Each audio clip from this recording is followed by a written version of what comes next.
Next important thing related to array is how elements are stored, है ना. Array is a consecutive memory location.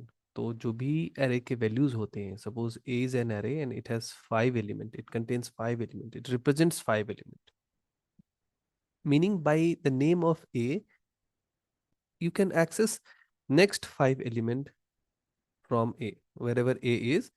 उस point से जहां पर भी A अभी खड़ा है, इस जगह पर अगर A है, और यहाँ से जो नेक्स्ट 5 एलिमेंट होगा, इसको आप एक्सेस कर सकते हो. तो 0th element, first element, second element, third element, तो fourth element. If you know कि पोजीशन ऑफ द एरे, तो यहाँ से आप नेक्स्ट 5 एलिमेंट्स जो है ना, इसको एक्सेस कर सकते हो. यही बात कंजुगेटिव मेमोरी से रिलेटेड एरे में स्पेशल. तो जैसे अगर दिस एरे हैज नेम ए, और इसका अगर पहला memory location let us assume की इज 1010, तो ये नेक्स्ट लोकेशन जो है, ये रिप्रेजेंट क्या करता है? This is itself a single integer. मैं अगर कैरेक्टर एरे में भी बात करूं और सपोज इसका एड्रेस दूं कि दिस इज 1010, तो ये जो पहला वाला कैरेक्टर है, इसका एड्रेस 1010 है. तो अगला जो नेक्स्ट अपने पास कैरेक्टर है, इस कैरेक्टर का एड्रेस क्या होगा? Addressing is very important to understand कि कैसे एक्सेस हो रहा है. या फिर ये 6 जो है, जो सेकंड इंटीजर है इस एरे का, तो इसको कैसे हम एक्सेस कर सकते हैं, इसका मेमोरी लोकेशन क्या होगा? सो सिंस ये इटसेल्फ इंटीजर है, और एक इंटीजर का साइज कितना होता है? 4 बाइट. सो एवरी ब्लॉक जो होगा वो 4 बाइट का होगा. Every block has a size of 4 byte. That we know. कहाँ से? क्योंकि इंटीजर, दिस एरे का टाइप क्या है? इंटीजर है, और इंटीजर कंज्यूम करता है 4 बाइट. अगर मैं अभी के कंपाइलर की बात करूं, कुछ लेटेस्ट कंपाइलर, मैं एज्यूम करता हूं कि मेरा कंपाइलर 4 बाइट इंटीजर लेता है. उसी तरह अगर सी एक एरे है और ये 5 कैरेक्टर्स रख रहा है, सो एक कैरेक्टर का size is defined 1 byte. So every individual जो कैरेक्टर है यहाँ, ये एक एक बाइट कंज्यूम करेगा. ये नॉलेज होने के बाद ये एड्रेसिंग समझना बहुत ही आसान हो जाता है. तो यहाँ से हम ये देख सकते हैं कि इसका एड्रेस है 1010, यानी इसमें जो पहला बाइट होगा उसका एड्रेस 1010 होगा. तो नेक्स्ट 4 बाइट के बाद जो पोजीशन होगी, उसका एड्रेस क्या होगा? This plus 4. So this is 1014. Again this, it will consume 4 byte, so next will be 1018, and next will be 1022. just add 4 every time. इसको भी मैं अभी डिटेल में बताता हूँ कि ये कैसे हो रहा है, एंड देन विल सी. इसी तरह अगर कैरेक्टर में देखें, तो पहले कैरेक्टर का जो साइज है वो जो एड्रेस है वो 2010 है. सिंस ये एक ही बाइट कंज्यूम कर रहा है, तो अगला जो बाइट होगा, उसका जो अगला अपना कैरेक्टर है, उसका address will be 1011, then 1012, 1013, and 1014. Sorry, this is 2013, 2014. So this will be the address of the individual elements of array, which we are representing by a of 1, a of 2, a of 3, or c of 1, c of 2, c of 3. तो address का जो jump है, यहाँ 1 jump हो रहा है, यहाँ 4 का जंप हो रहा है. Every time we are jumping 4. So ये जंप किस कारण से हो रहा है? इस कारण से हो रहा है. इसका टाइप क्या है? एरे का टाइप जो भी होगा, उस बेसिस पर ये जंप होंगे. अगला address basis on that define होगा. इसको अगर, इस स्कीम को अगर हम थोड़ा इन डेप्थ अंडरस्टैंडिंग डेवलप करना चाहते हैं, so just an overview of how memory works. It is important to know कि देखो, अगर ये अपना मेमोरी है, और मैं मानता हूं कि एक मेमोरी लाइन में अपने पास सपोज 1 बाइट स्टोर हो रहा है. एक लाइन में अपन 1 बाइट स्टोर कर रहे हैं. So we are byte addressability. तो मैं सपोज एज्यूम करता हूँ कि इसका एड्रेस 1010 है, और ये जो एक मेमोरी ब्लॉक है ना, इसका साइज 1 बाइट है. या फिर बहुत ही कन्वीनियंस के लिए मैं इसको 4 बाइट भी रख सकता था, बट फॉर बेटर अंडरस्टैंडिंग मैं इसको 1 बाइट रख रहा हूँ. राइट. अब इधर देखते हैं क्या होता है. अगर मुझे तो इस तरह से जो नेक्स्ट एड्रेस होगा, ये तीसरा बाइट होगा, ये चौथा बाइट होगा. राइट.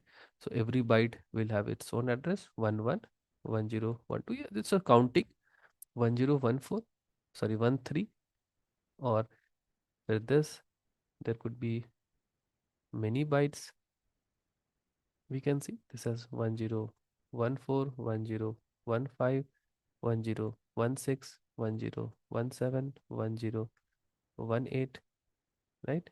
तो आ, ये हर एक बाइट है, और एक इंटीजर सपोज 5 को स्टोर करने के लिए हमें 4 बाइट की रिक्वायरमेंट है।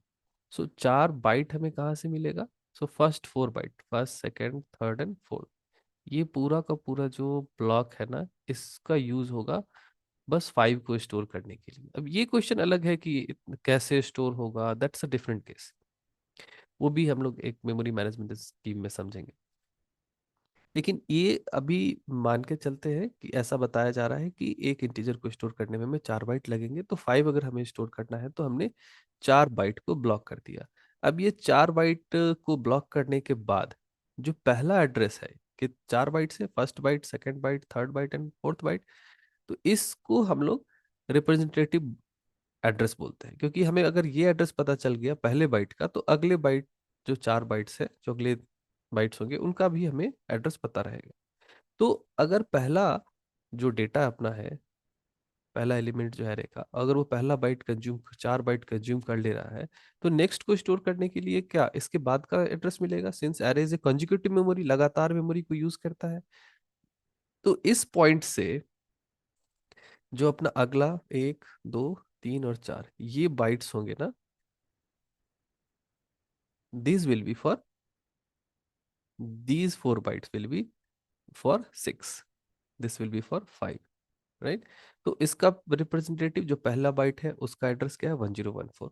सो इसी तरह से अभी जब 1017 लिया हमने, 1, 2, 3, 4, सॉरी इसको साथ में लेना था, है ना, हाँ, this will be together, so this contain 6। सो अगला फिर अगर मुझे 1 स्टोर करना है तो 1 के लिए भी मुझे नेक्स्ट 4 बाइट लेने पड़ेंगे, तो आगे भी बाइट्स होगा, तो उसका रिप्रेजेंटेटिव क्या होगा? 1018।